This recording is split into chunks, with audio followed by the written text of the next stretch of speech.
The year is around 617 AD.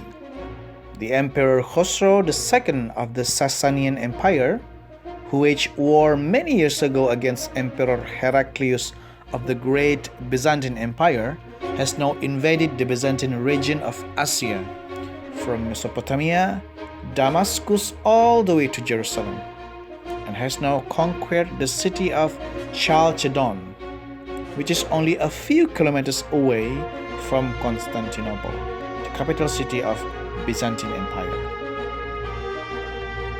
The Byzantine Empire was on the verge of collapse due to the fact that Constantinople was surrounded and its wall could be breached at any moment by the massive force of 300,000 Sasanian armies.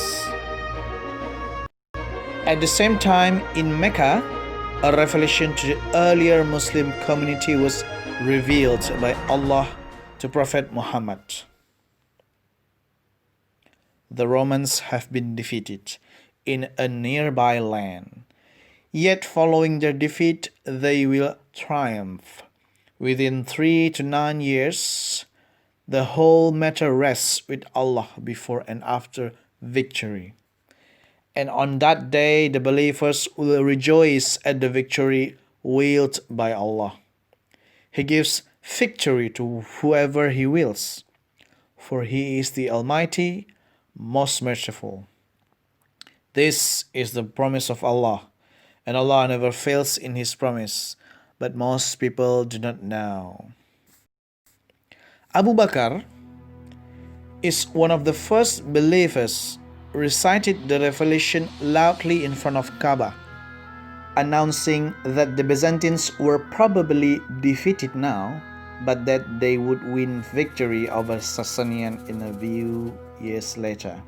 Abu Bakr's announcement was greeted with mockery by the disbelievers of Mecca. Following that announcement, a man named Ubay bin Khalaf made a bet of 100 camels to Abu Bakr if, within 10 years, the Byzantines gained a victory. The year now is 622 AD, when two unrelated most important events took place, where Muhammad migrated to Medina, and at the same time, the Emperor Heraclius secretly set off from Constantinople through the Black Sea to Trabzon with 30,000 armies and began preparations to attack the Sasanian from the rear. In 624 AD, Heraclius began his counterattack against Sasanian. He attacked Caesarea, took Armenia, and entered Azerbaijan, where he destroyed Chlorumia, the birthplace of Zoroaster, and ravaged the principal fire temple of Sasanian.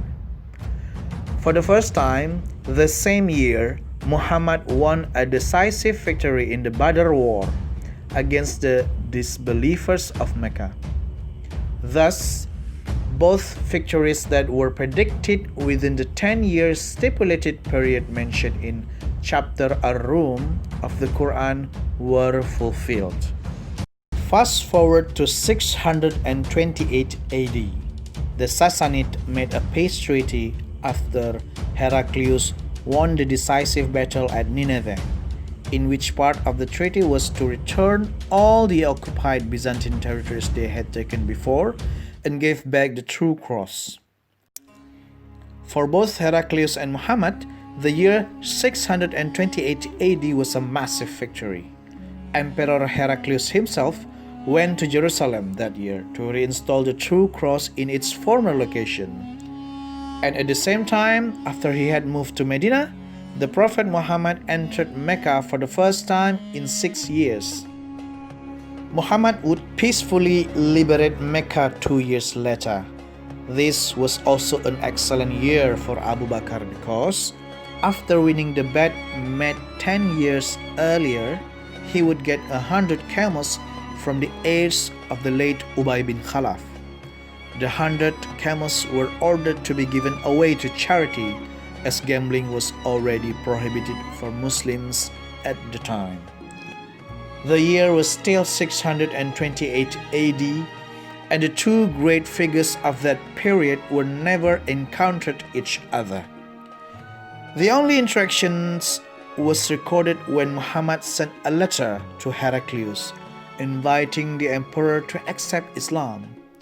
Heraclius then invited Abu Sufyan, one of Muhammad's companions, who, at the time the letter was sent, was residing near where Heraclius was residing. The emperor then asked several things about Muhammad from Abu Sufyan.